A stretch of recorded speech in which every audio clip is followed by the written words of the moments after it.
Even Mel Gibson is Fatman. Yeah, folks, here we go.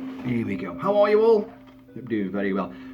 Fatman meets Kilt-Man. And as I just said there, it's Mel Gibson. It's his latest movie. And yes, you saw that right. This is a DVD.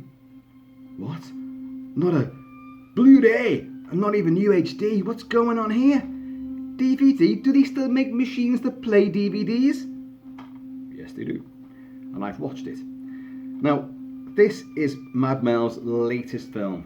And stateside, I think it played a few independent theatres, and I think it may have played a few drive-ins, but it did not get a proper release. In the UK, it didn't get a cinema run at all, to my knowledge. It just came out straight onto DVD, not even Blu-ray, so it didn't even warrant that. I do believe in Canada there is a Blu-ray of it there with a Mel Gibson commentary track. Ordinarily I'd have gone, I must have that, but I've seen the film. Am I arsed? Let's find out, shall we?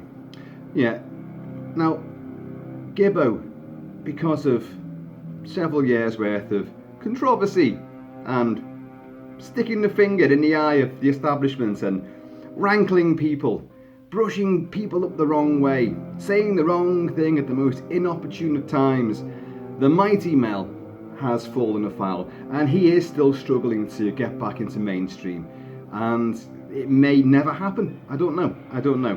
Will the establishment ever turn around and forgive him and embrace him again? I don't know. But at least what this does, it gives Gibson the opportunity to go out into making independent movies, which he's been doing for the last few years. Low budget, weird stuff. You know, he doesn't seem to have any boundaries anymore. He is living up to that term, Mad Mel. He'll just make anything. But as is his wont, he brings an A game to pretty much everything he does. And this, made by a couple of guys whose names I've forgotten, and I can't even read what their names are on the back of that because it's too damn small and I haven't got my reading spectacles. I don't have any spectacles, but looking at that, maybe I should do. This is a festive movie. Yeah, it's the season to get even, it says there, and it's a very strange concept, this one. He is playing Chris Cringle.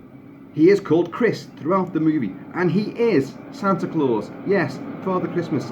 Fatman. In the UK, we don't refer to Santa Claus as Fatman or the Fatman. I know in America, it's a kind of, it is a colloquial term for him, but hey. And he exists, and he has existed for quite some time, but he is just a man, and it's a job that he has, a job that he's been doing very well for many, many years until recently, and the business is in a bit of a slump.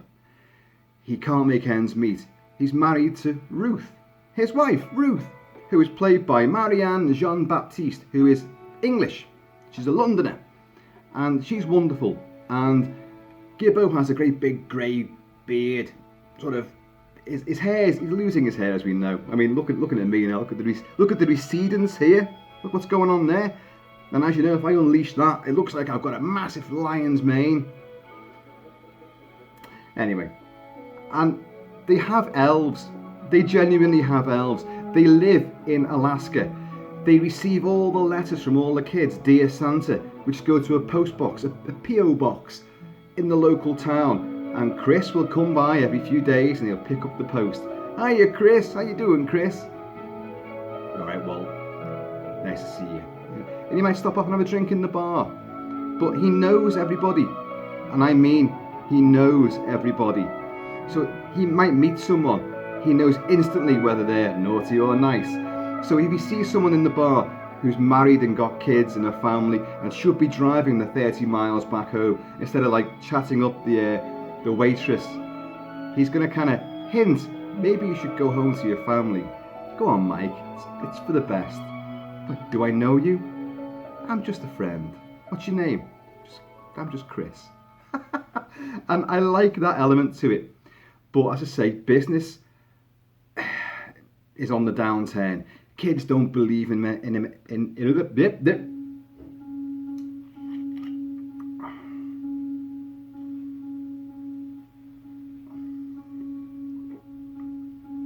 Oh no. What am I going to do now? Dear Santa,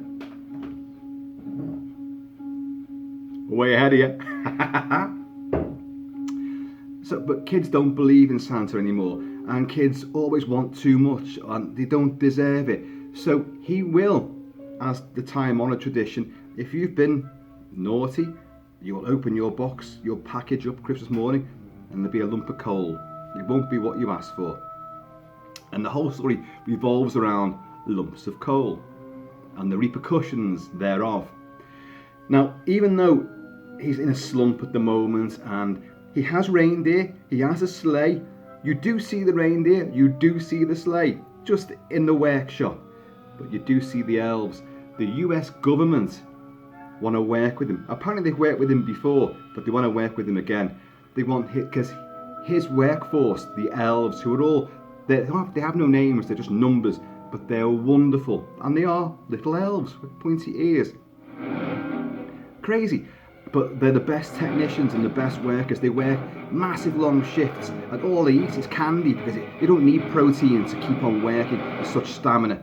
So the US government wants Chris Cringle to work on the sort of computer systems for a new aircraft, a new jet fighter.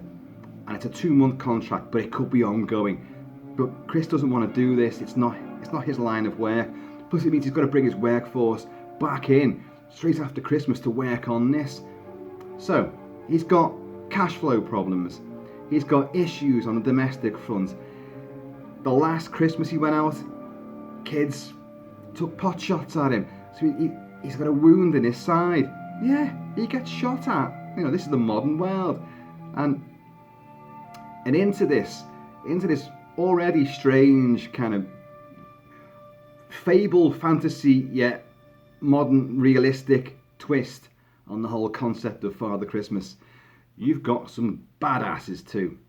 You've got this little 12-year-old prick who, because he's a rich kid, he walks around in a suit, he wins all the science projects in the local school until this particular time he becomes runner-up.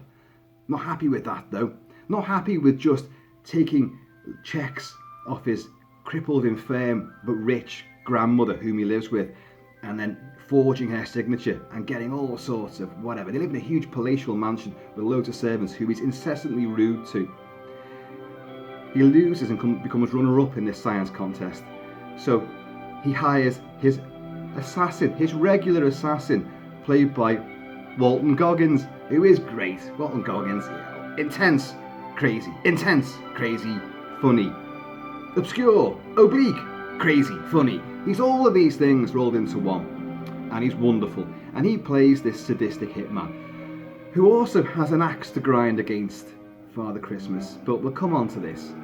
So he hires the assassin to go and put the frighteners on the girl that actually won the science project.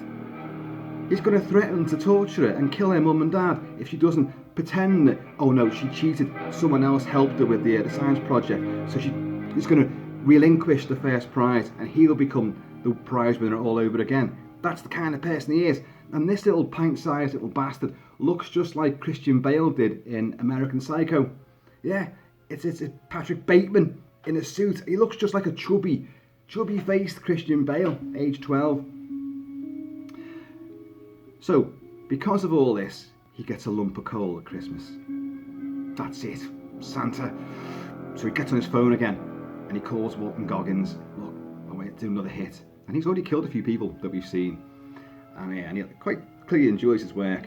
He's highly trained martial arts. You see him on the combat range as well. Like, you know, this is Walton Goggins. You know, he doesn't look the part, but he acts it with his manic eyes and his very intense persona.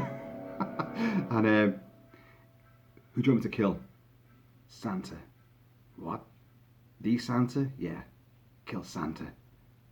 Okay, I'm on it. Why is he on it? Because this assassin has also had a run-in with Santa when he was a kid, because he was a bad kid. And he now has a personal axe to grind with Santa as well. So he gleefully takes on board this next mission, this hit. But how would you find Santa Claus? How would you find Chris Cringle? Well, in this world, he does exist. The world building that they've done, I say they because it is, I think it's a double act who've directed and written this. Someone will correct me. Maybe they will. And there's a world there. He exists up there in Alaska. It's just outside of town. It's like a big ranch that he's got there. In the barn, there are the reindeer. There's a huge shed. You go in the shed and you go underground to the complex where all the elves work. And because he's losing money, he needs cash, otherwise they're going to go under. Kind of like 2020's been this year for small business anyway, because small businesses are being crushed because they can't open because of lockdowns and restrictions and all that. So the film feels quite timely in that respect, although I don't think it was made to coincide with any of that. That's just an unhappy coincidence. So he takes on board that government contract. So the army move in there. So you've got patrols on skidoos going around. You've got a checkpoint. You've got a general who storms around. But he loves the mentality of the elves. He gets on with the elves. He admires them. That's how the military should work. Because it's quite clearly proven the military are rather inept about everything that they do in this. And so you've got this crazy world of Chris Cringle being real, but also being a real man with real problems, getting old, just wanting to drink, getting tired. And yet when a huge shipment of these crates for the military overturns and two soldiers are trying to lift it and they can't do it out the snow, Mad Mel Gibson, Chris Cringle gets up and just picks it up like, okay, where do you want it? And they're like that.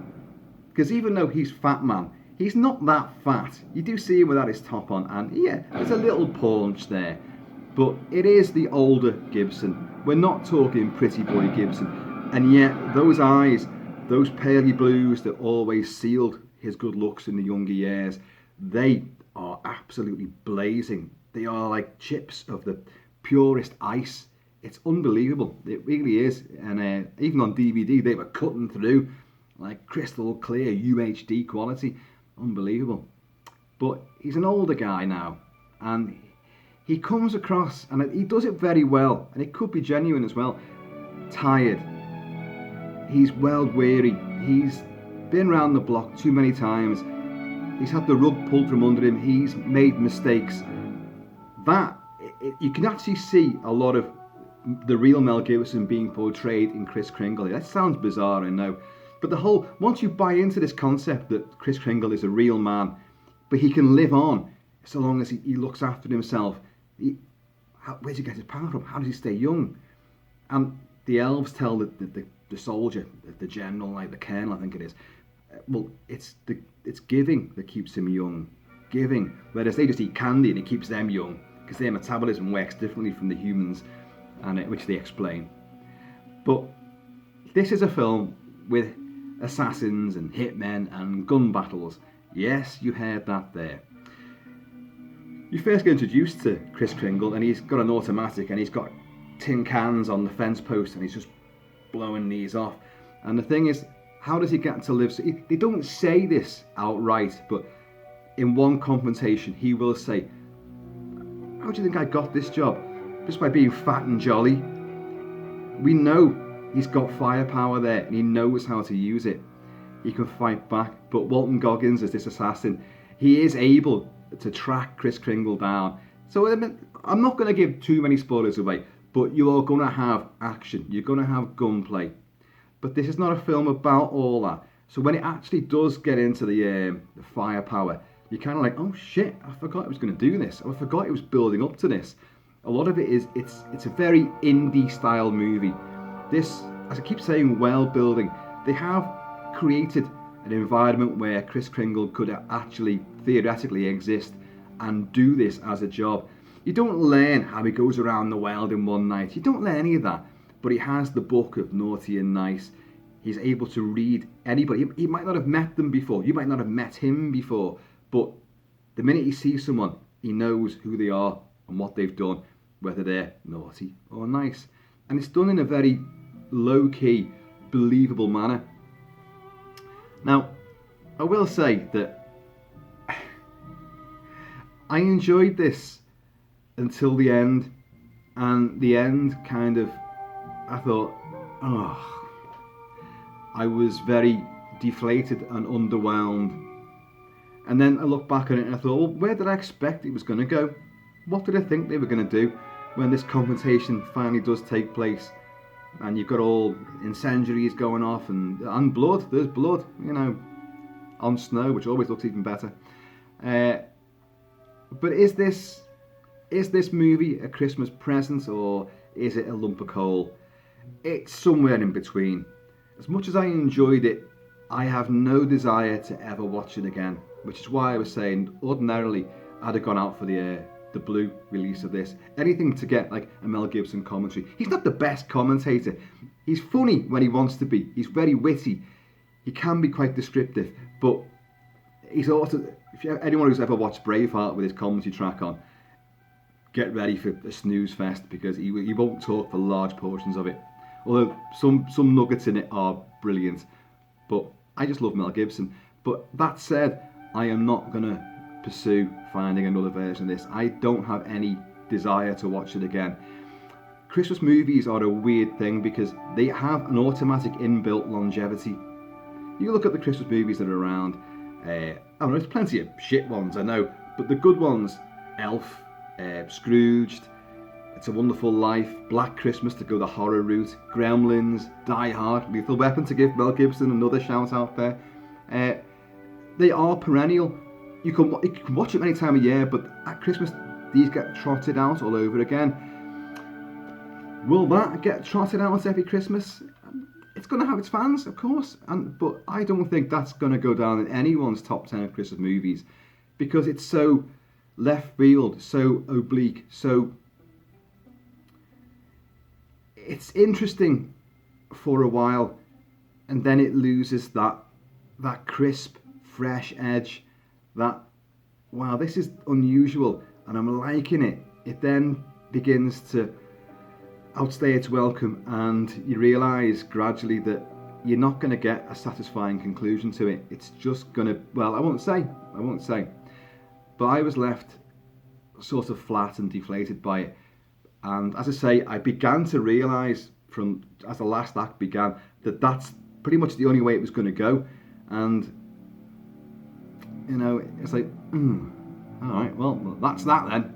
But luckily, I think I only paid a £5 for that, so. But Mel Gibson's always worth watching. Walton Goggins has this crazy, lunatic, absurd intensity. He's a figure of fun. You can rip the piss out of him. He's an idiot, but he's also highly trained, highly skilled, highly aggressive at the same time. Think Kevin Kline. Kevin Kline's Assassin from A Fish Called Wanda, only not quite as slapstick. And he loves hamsters as well. He has a hamster, so he does this huge cross-country odyssey to get to Alaska to find Chris Cringle, which he does. He succeeds in that. Then no spoiler there. It's obvious they've got to confront each other, and he won't leave the hamster behind. He's got the hamster on the dashboard of his car, like the whole way, and it's a nice little visual aside. This kind of reminds me a little bit of the deflating feeling I got from watching Mel Gibson's one from 2018, Dragged Across Concrete with Vince Vaughn. I don't know if you guys have seen that one. Again, I felt very similar towards that. I was looking forward to it. I heard it was a darker edged character piece. He and Vince Vaughn play these coppers who inadvertently have footage of themselves roughing up a suspect, albeit for the right reasons, but they get suspended, so they've got to try and make some money because they've both got problems at home. So what you've got, and it's S. Craig Zahler who made it, who did Bone Tomahawk with Kurt Russell, King Kurt, and I love that. But what Dragged Across Concrete became is one hell of a long, very talky, very boring drone fest, interspersed with little bits of violent action which really go nowhere, and it just, oh god, I can't even, there's so much of that film I can't even remember because I just switched off, and that's not like me. And that's Gibson again, who I normally find utterly electrifying to watch, but not that time. And although he's good in this, the film is touching in places. His relationship with Ruth, his wife, is lovely. It's lovely, but it's quiet, it's subdued. When you want Mad Mel to go full tilt crazy, he won't do it. He doesn't do it in this. And I don't remember him doing it in Dragged Across Concrete either. Which, by the way, that film has some peripheral characters who get given an enormous amount of time. I remember that. There's a character who has about a 15-minute sequence, which is nothing to do with the rest of the film. And you're left thinking, what the fuck was that about? Why did you put that in there? What was that? And that's the sort of thing which independent filmmakers, who I admire greatly, but they can indulge too much. They can, well, I've got away with this. Bone Tomahawk is not for everybody, and yet I loved it. And that had so many talky bits, but it went from being a character western to an out-and-out cannibal, horrible horror movie, blood-curdling violence out of nowhere. And it's like, whoa, it's like two films that spliced together. But Dragged Across Concrete is something else again. And this, although it's not by S. Craig Zahler, it has the same sort of left field. We can get away with this because we're different. We're not playing by the rules sort of mentality to it, which can work. But in this case, I think it works to a degree, and then it just collapses under its own, some would say, pretentious weight. It's a clever concept. I just wish it had played out in a more dramatic fashion. Someone who's watching is going to go like, well, it's dramatic enough. You get a big shootout and all that. You get Father Christmas with guns blazing. Yeah, I know, but it still doesn't emotionally work. It doesn't give that payoff. I don't know, maybe it's me, but although it's set at Christmas time and it's about Father Christmas, that is one of the least festive films that I've seen, and it's got a lad who is a complete twat, and man, do you want him fucking done in. Yeah, I know he's 12, I'd still fucking take his head off and shit down his neck. But anyway, folks, normally I massively plug films. I never set out to review films on this channel to rip them apart and take the piss out of them. I just don't do that. Normally it's massively like, well, you've got to go and see these movies, you've got to go and rent this, watch this, buy this. I don't tend to go the other side and go like, well, yeah, you can take it or leave it. I wasn't bothered. I can't recommend it. But it's Gibson, it's Christmas, it's a fat man with an automatic in the snow. And it's not really worth your time and effort, even for a $5. So anyway, folks, pick the bones out of that, as it were. And I have been, and always shall be, Kilt-Man! So please, keep it kilted, keep it Celtic. Stay happy, stay healthy, try and stay festive. Try and avoid obscure festive movies that don't really float the boat. And I'm going to see you all